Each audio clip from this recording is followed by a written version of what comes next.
Don't get the title of this video twisted. I think Invincible is a good show, okay? Just saying that now. However, it's not like the character work is bad, it's not like the story doesn't make me care, right? Mark is a terrific protagonist who is probably the best example of a hero that still has things to learn done realistically. Debbie is somehow kept entertaining and impactful despite just kind of being Mark's mom, and her conflicts are still important. Cecil is kind of one of the best characters in the show, more on that later. Sifting through the BS complaints about Invincible isn't easy. There's the people that whine about the animation without even knowing what that word means. There's people who think that the show peaked in season 1 and just want more Omni-Man. And do not get me started on the people that read the comics. I don't know what it is, but any other group of people like anime, Marvel, or DC fans benefit from having read the source material. Like, it's always the dumb people who haven't read the source material, and then they get made fun of for it as they should. But in the case of Invincible, the comic readers are the enemy. Like, if they're not spoiling the show in general, "Oh, watch this part, just wait till the next episode, bro," then they're just whining about the animation compared to the comic. This video isn't about the animation, it's not going to glaze season 1, and I haven't read the comics, though I do know some stuff.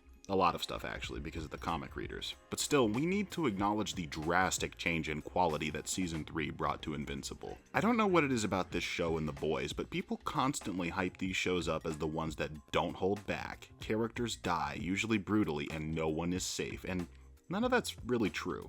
No member of the boys has actually died in the show, although we all know next season's gonna change that. And after episode 1 of Invincible, and I mean the very first one, nobody dies. The show uses the death of the Guardians of the Globe as the initiation of the story, and it obviously works and is great for setting the tone. But then, nobody actually dies after that. Like, anytime the new Guardians of the Globe get clobbered, they always all survive, even though the show frames it like they died initially. Now look, I know a lot of them die later on in the comic, don't get me wrong, but the amount of fake outs is really high. Like when Monster Girl gets her face smashed in, or when Shrinking Ray is eaten, or when Rex is shot in the head. And now Angstrom Levy is returned to life after being turned into extra chunky peanut butter. And Alan was ripped apart, and Shapesmith was said to be killed twice by characters in the f***ing show.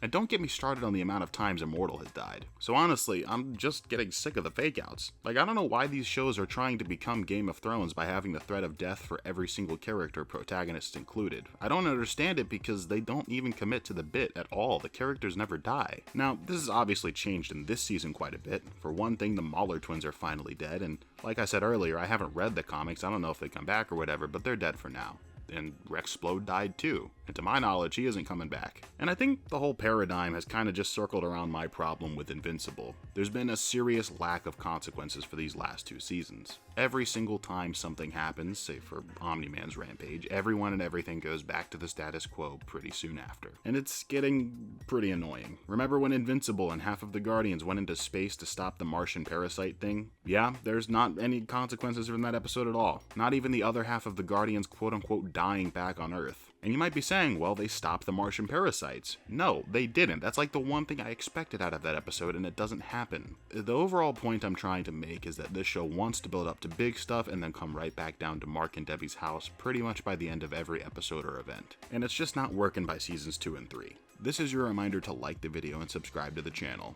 Thank you. Like, if you completely skipped last season, there are several episodes that you wouldn't know happened because those issues are either still unresolved or they just haven't been touched on at all. Now, if I were you, I'd point out pretty quick that it's not really about the events, and it's more so about how the characters react to them and change, yada yada, and yeah, you're entirely right. But when no one dies, or when characters don't change as much as they should, or are just pointless, I'm looking at you, Shapesmith, it's definitely an issue. But I'm pointing out all of the flaws of the prior 2 seasons to emphasize how good Season 3 of Invincible is. Season 3 is probably the best, I think, because it takes everything the last 2 seasons did wrong and improves it, for the most part. We'll talk about the little issues in a sec, but the good stuff is good and abundant. The storylines are better, the fights are better, the bottle episodes are better. Season 2 kind of stumbled a little bit, and a big thing that it struggled with is having filler episodes that didn't really matter, but they also weren't entertaining, which is the important part. The episodes that come to mind are the Fish Virginity episode, and the Anissa episode, and also the Reaniman episode in the first season. It's not that these episodes aren't important, don't get me wrong, but they only really barely relate to the main storyline of Invincible, and they're not entertaining enough while they're happening.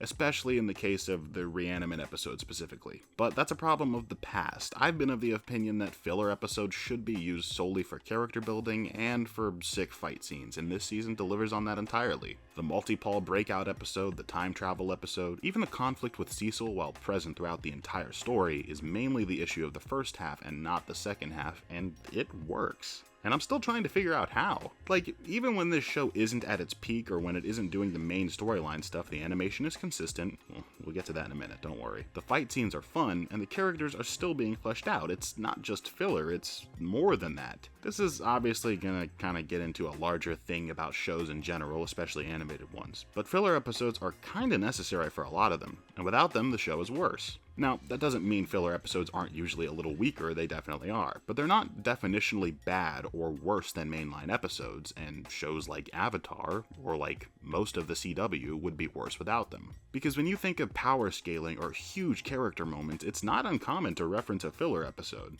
For example, in this season of Invincible, Mark and Eve fight a dragon. This is kind of the first time we've gotten to really see Mark's improved strength and speed in action when it really matters, so it provides the necessary context to see how strong he is for the Invincible War and the Conquest fight, which we're getting to soon, don't worry. This episode was the first time this season he's had to face a single enemy stronger than himself, sorry, immortal, so we can actually see how he's improved physically. And also, we get cool team-up moves between him and Eve, and I know this is kind of an underrated thing no one talks about, but we need more team-ups in superhero stuff. I feel like that's a very simple thing that we don't get enough of. As for the main storylines, that's where this season truly shines. I mentioned earlier that there's too many fake-outs and stuff that either doesn't go anywhere for a long time or just plain doesn't matter, but this season finally breaks that mold, beginning with the conflict with Cecil. I think of the conflict with Cecil as the first half of this story, and the Invincible War and Conquest as the second part, with Oliver's arc kind of bridging the two. The conflict with Cecil is fun because you can take either Cecil or Mark's side and be at least a little bit justified. That is to say, Cecil was in the wrong. Now, I fully agree with Cecil ideologically, make no mistake. He was right to have so many backup plans, he was right to try and rehab Darkwing 2, and he was definitely right to prepare for a betrayal from Mark. And I'm not sure why people are pretending that what Cecil has done for Mark is anything different from what Batman does for Superman or the rest of the Justice League. In fact, I dare say that Cecil is more justified because the only thing that he can be sure of is that there are more Viltrumites and that they are going to attack. So he's basically right. But he's not really entirely right because he's handling it wrong. Mark burst onto the scene when he found out about the Reaniman and Darkwing 2 as if he has any authority over Cecil, which is childish and pretty hypocritical. Mark murdered Angstrom Levy and received no consequences for that. Darkwing was clinically insane when he murdered people in Midnight City. And yeah, D.A. Sinclair is an actual evil person, but he's necessary for the protection of Earth, and proved that when Invincible and Adam Eve, the two most powerful heroes in this universe, got dog-walked by the geriatric guy that makes earthquakes. So again, Mark's wrong, but there's this overlooked quality that people aren't really talking about with this conflict. In times like this, where a quote-unquote child, for lack of a better word, doesn't understand the full picture, or is seeing the world in black and white, it's not really their fault. Like, yeah, Mark is fully a hypocrite and kind of wrong in this situation, but he's the kid. Cecil is the adult. And it's kind of overlooked that when Cecil was young and not the director of the GDA, he had the exact same view as Mark, when he was naive. So Cecil has been in Mark's shoes, has seen things from this perspective, but still insists on provoking him unnecessarily. Mark has never killed or threatened an innocent just so they would do what he wants, and Cecil knew Mark wouldn't do that to him either. But he still insisted on constantly escalating things, introducing the Reaniman, turning on the frequency that hurts Mark, and essentially trying to force him to back down rather than convincing him of his argument. So yeah, Mark's wrong ideologically, but Cecil is a grown man trying to discipline a child, and he's doing it in a terrible way. And that's that. I don't think any other take really works as well as that one. Like, you could argue that Mark wanting murderers to go to prison is justified, and you're kinda right, but the Viltrumite threat and the overall safety of everyone on the planet takes priority, and Mark is for some reason ignoring that. And this theme even persists when he tries to take Titan to prison, even though that would quite obviously make things worse for the city that Mark lives in. So yeah, Mark is naive, and regardless of whether or not you, yes, you watching this video, Brett, believe that superheroes killing people is wrong, that's not really the issue the show is addressing, at least not entirely. It's more about what makes someone irredeemable or a hypocrite, and if we're being honest, Mark and Cecil kinda both are. And then throw all that out the window, because now we can talk about the Invincible War, Conquest, and all that jazz. So, when the Invincible War happened, from someone who hasn't read the comics, my only thought was finally, something's happening. Like I said so many times, no one dies in this show. The status quo hasn't really changed since Omni-Man. So now we just get a full episode of stuff actually happening. And then we get another one after that, and that's kind of the problem, even though I love it. Now again, don't mistake what I'm saying. These 2 episodes are some of the best television I've seen in like years, especially animated television. But there's one little teensy tiny thing I would change, and that's the pacing. The Invincible War takes place over 3 days, and without the title cards telling you that, you wouldn't know. Like, 3 days, 72 hours this was happening. Like, let's even be generous and technical. 49 hours minimum this was happening. I don't think I even believe that. And also, the Invincible War feels a lot more like a finale than Conquest does. Now, this is pretty subjective, right? Like, you may not agree. All I'm saying is that I think it would play a lot better if it was the Invincible War and Conquest, just like that. Like, the conflict of those 2 things should have either been one long episode, or a 2-parter, so you know they're both part of the finale, or just both dropped at the same time. Because when I think of the finale of Season 3, I can't really think of one without including the other. Now, again, that's kind of subjective. I don't really want to be the guy that says this season failed because they should have named the episodes differently. Still, I think it's worth mentioning. And before we end this video, we gotta talk about Conquest. I saw IGN's bum review talking about how introducing a villain like this in the last episode is bad. That's absurd. Like, the entire episode is devoted to this guy. He aura farms, gives lore drops on the rest of Viltrum, slaps around Mark, Eve, and Oliver all at once, and then dies.